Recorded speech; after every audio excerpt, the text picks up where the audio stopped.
Alguém tá escutando uma coisinha diferente aí? Alguém tá escutando um canto diferente?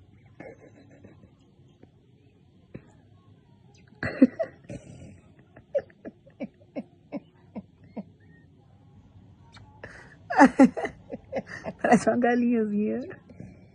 Um pedacinho do cobertor que tava aqui.